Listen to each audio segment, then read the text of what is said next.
Okay, boys and girls, today we're going to color our Vincent van Gogh sunflowers using crayons. Now I want you to keep in mind that I would like you to use warm colors for the sunflowers and cool colors for the stems and the flower pot. Remember, warm colors are colors of fire, or colors that make us think of things that are warm, like the sun or like fire. Okay, so orange, yellow, red, dark orange, dark yellow, those are all warm colors. So these would all be okay to use for your sunflower. I'm going to put those off to the side and start coloring the middle of my sunflower with this lighter orange color. Now let's talk about good coloring versus sloppy coloring, okay?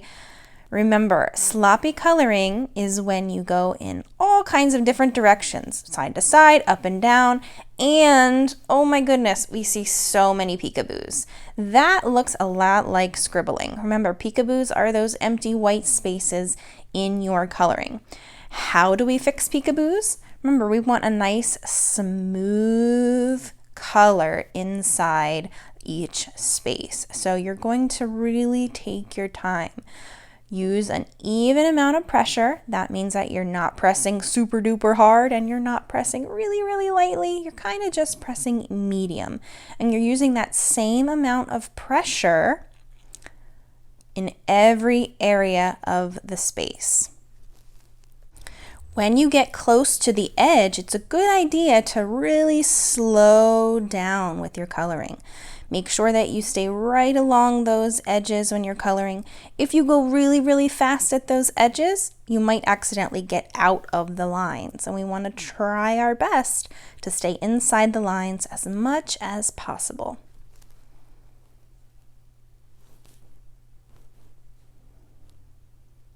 There we go. Look how nice and even and smooth that coloring looks.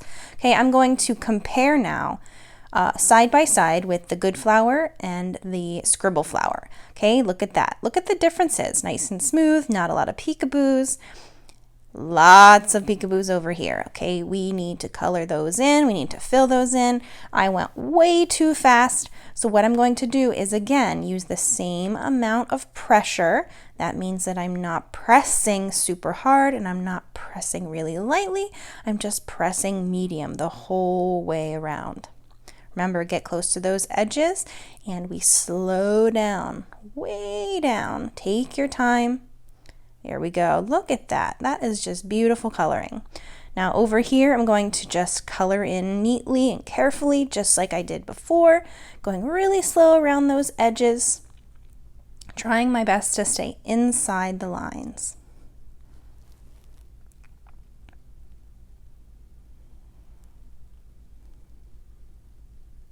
Okay, now what I'm going to do, just to give my artwork a little bit of creativity, make it a little more interesting, I'm actually going to use this darker orange and go around those edges of the middle of the sunflower.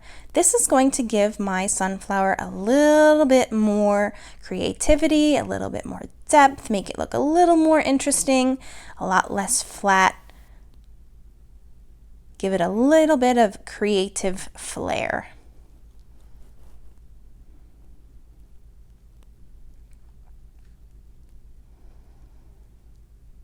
Ooh, I really like the way that looks. I think I'm going to do that for every part of my sunflower. Okay, I'm just going to speed things up a little bit here. Remember, take your time when you're coloring. I'm just speeding through these kind of more repetitive parts. All right, here we go. Now, I'm going to do the same thing that I did before and use an orange color to outline a little bit right on the edges of those petals.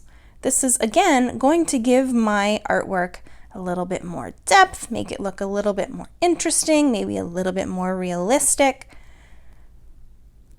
and a little more creative.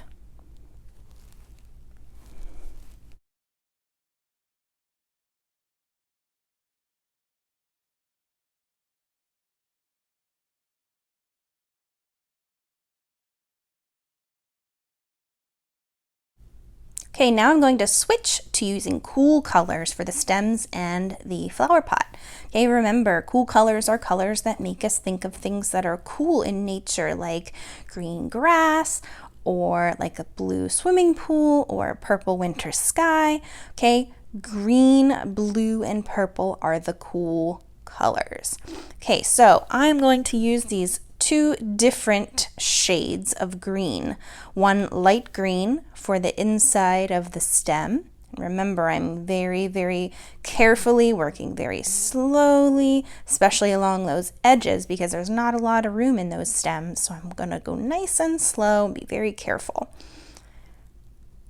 Okay, now I'm going to switch to this dark green and do the same thing I did with the sunflowers and just lightly and carefully color along the edges to give my sunflower a little bit more interesting creativity.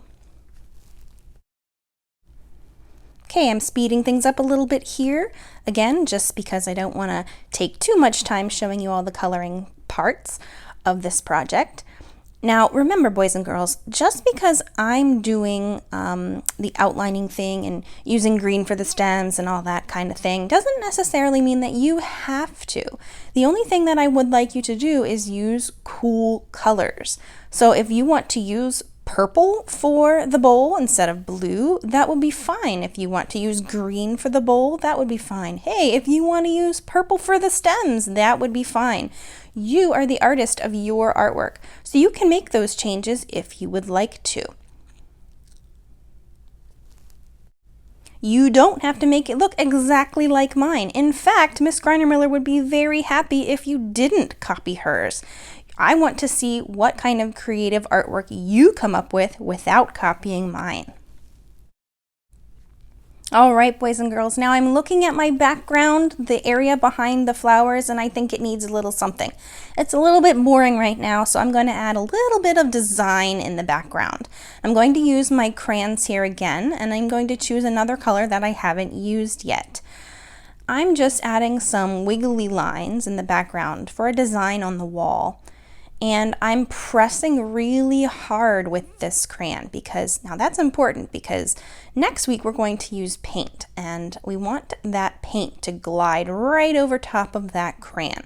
So it's important to press a little bit harder than you normally would with the design in the background. So go over your design a couple of times with the crayon to make sure that color is nice and dark and you're pressing really hard.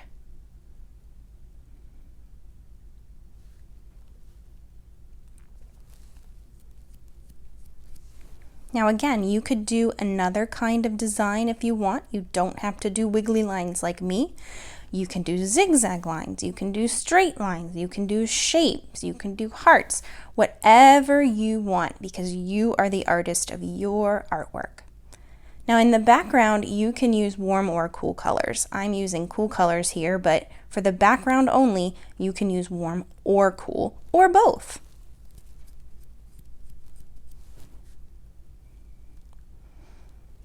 Now, I'm much happier with that. That looks much more interesting and a little more creative and artistic. Now, the tabletop I'm going to leave alone because I'm going to save that for paint next week. Okay, when you have finished, put your project into your table folder, and your choices are to get a coloring page, a whiteboard, piece of free draw paper, or read an art book on the carpet.